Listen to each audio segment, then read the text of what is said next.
Hello, I am Regnard Bishoza, the creator of this YouTube channel, the channel for academics, specifically English language and literature lessons. I wish to welcome you to this YouTube channel and kindly subscribe for more lessons related to literature and English language. Well, our today's concern, dear listeners, is the analysis of the poem Live and Let Die, the poem written by Kundi Faraja. Can you imagine that it is something paradoxical, it is something unimaginable to live while letting others die? Can you imagine? Is it possible to live while letting others die? Remember, this title has been used in a purposeful way by the poet Kundi Faraja, while trying to insist and present to us the agenda of exploitation as it is identified between developing countries and rich countries. The nature of relationship between developing countries and rich countries, and according to him, the nature of relationship between two countries, the rich countries and the poor countries, the European countries and the African countries, is quite exploitative. How? We're going to find deeper how the poet adequately presents the nature of relationship between poor countries and the developed countries. This poem, before proceeding, is all about a person who seems to be poor and disappointed with the existing system. What is that existing system in his society? It is the nature of relationship between rich and poor, and it is identified through exploitation natures presented by the poet.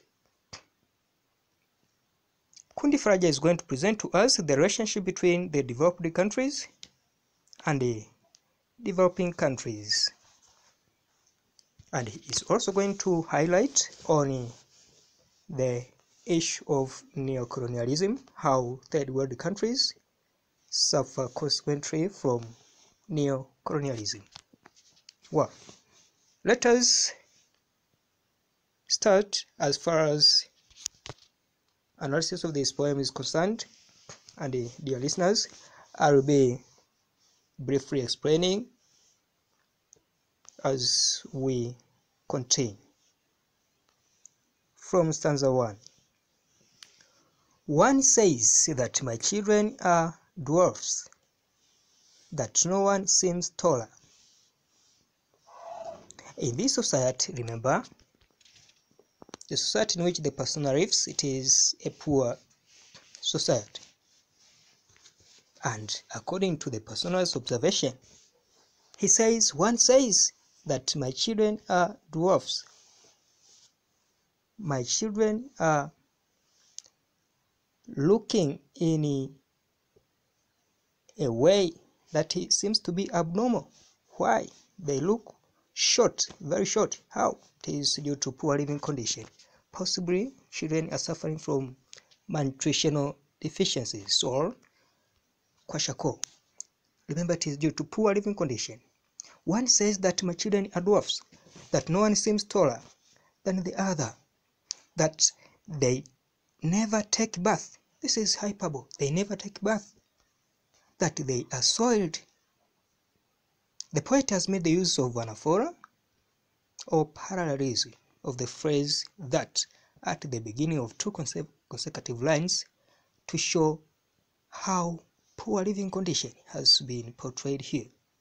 Children never take bath, that is hyperbole. They are soiled, that is imagery.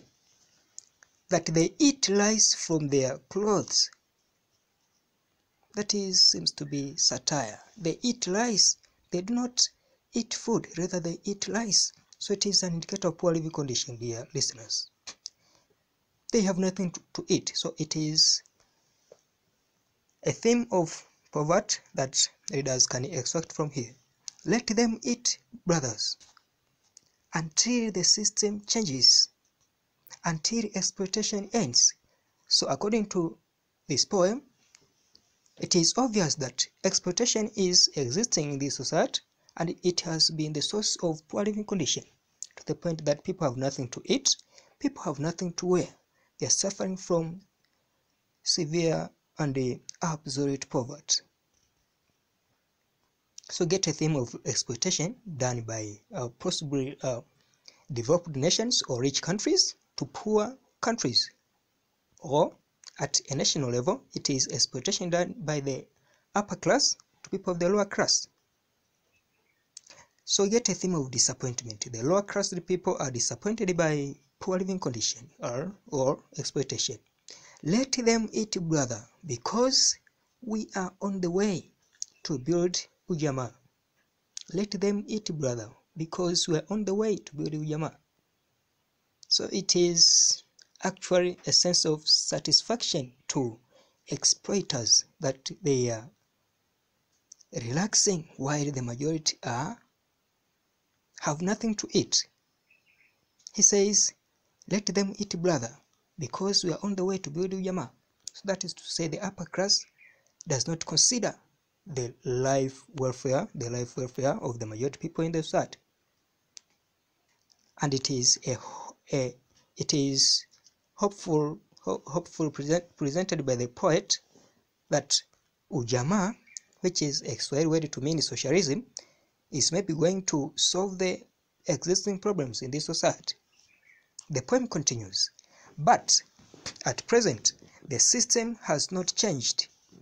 It is a theme of disappointment because ever since independence, poor living condition is what is actually existing. Leaders seem to be irresponsible to curb the situation, to solve or to fight against poor living condition and some sorts of disappointment. Let them eat, brother, because the rich nations are not yet ready to die a little, so that the poor nations may live. So here we get the nature of relationship between the poor countries and the rich countries. Rich nations here are not ready to die a little. To die a little. What does it mean by the verse, to die a little? The rich nations are not ready to relieve, or at least to let the poor countries get something else, at least something to eat, something to sustain their living. The rich nations are exploiting poor countries, and the poor countries are suffering consequently, to the extent that there is endless exploitation in this society. The poem continues, and we get a theme of classes here. There is a class of rich nations and the class of poor nations here, and that is the existence of exploitation, whereby the upper class exploits the lower class. The poem continues, let them eat, brother, because the rich man is not yet ready to die a little, so that the poor man may live. So this is according to the national level, yeah, and the social level at large. The rich man is not yet ready to die a little, to relieve or to assist, at least to sacrifice themselves for the poor people to survive. They are not ready. We still have a theme of exploitation. Rich people are rich over the expense of poor people. Let them drink water, let them eat air, let them digest the sunshine. Here goes a figure of speech you call hyperbole. The message presented here is hyperbolic in nature, because the poet says, let them drink water. How comes for people to live by drinking water? Let them eat air, to mean there is nothing to eat. Let them digest the sunshine. That is hyperbole of its qualification. It is an indicator of poor living condition. We get a theme of poor living condition, disappointment, and the irresponsibility of leaders. Leaders have failed to address poverty as a serious issue, poverty as a cross-cutting issue. There is parallelism or anaphora, whereby the phrase "let them" has been repeated here at the beginning of consecutive or successive verses. The poem continues, because that is what I can afford to buy. That is to say, Africans are suffering from poor living condition, and the government cannot solve that catastrophe. The persona goes on by saying, meanwhile I wait for Uhuru to flower, for Uhuru to come when the time is ripe. So as far as criticism of this poem is concerned, the persona seems to be irresponsible because he is just sitting somewhere waiting for Uhuru to flower, waiting for the fruits of independence, waiting for the national cake, instead of raising up and fight against the problems that are surrounding him. So this actually, readers should not learn much from the persona, because the persona seems to relax while problems are going on. We must rise up and fight so as to bring down the situation. There is the repetition of the word Uhuru, but also it is a figure of speech of barbarism to mean independence. The poem continues, let them eat, brother, because the rich man is convinced that it is because I am less that they don't have food, that they don't have good health, that they wear rags. So here goes some laments from the rich people, from the developed countries, that poor countries are poor because they are poor. I think that seems to be not true. It is quite not true. I remember one of some concepts about poverty that I learned when I was pursuing my first degree. The course of development studies, and in one of such courses, there was a claim of scholars that Africans are poor because they are poor. Africans are in a vicious cycle of poverty because it is natural for them to experience that situation. But here goes a reminder that Africans are poor not because they are poor, but because someone is behind it. Someone is causing such poor living condition. So it is a vindication here that the rich countries are lamenting over poor countries, that poor living condition is existing because poor people are the ones who are causing such poor living condition. Laziness has been put forward as a reason behind poor living condition. I think that seems not to be true. Actually, it is not actually not true. There is a theme of poverty as well as a main theme of this poem, because there is no food, there is no good health, there is no clothes to wear, there is no houses to live in. The poem continues that they wear rags, and that their house is like an abandoned hut. That is simile. Their house is like an abandoned hut. It is like an abandoned home, an abandoned homestead. Let them eat, brother, because the rich man thinks that it is because I don't plan my family. So get a theme of family planning here. According to the poet, Africans are poor because they don't plan their families. Is this true? That is not true. Africans are not poor because of lack of family planning. Rather, exploitation that exists in the society is what has been the major cause of poor living condition.